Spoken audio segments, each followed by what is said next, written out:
المصنع ده ما فيهوش خالص محاسبين.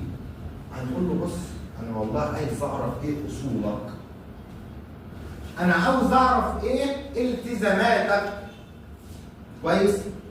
انا عايز اعرف والله ايه الحقوق الملكيه اللي عندك وايه راس المال. حلو. يبقى اول سؤال كمحاسب داخل مصنع او داخل شركه هتقول له انا عايز اعرف الاصول اللي عندك، ايه حقوق الملكيه، انت عندك ايه؟ بتمتلك ايه؟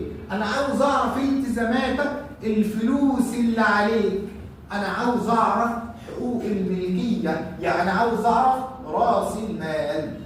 يبقى اول حاجه لازم تعرفها وتفتكرها، انسى اسمك بس تفتكرها. بص دي اهم حاجه، ويعني حرام عليك ان انت لما في السؤال مثلا في انترفيو واقول لك حاجه اسمها المعادله المحاسبيه وما تردش عليا، انت مش محاسب.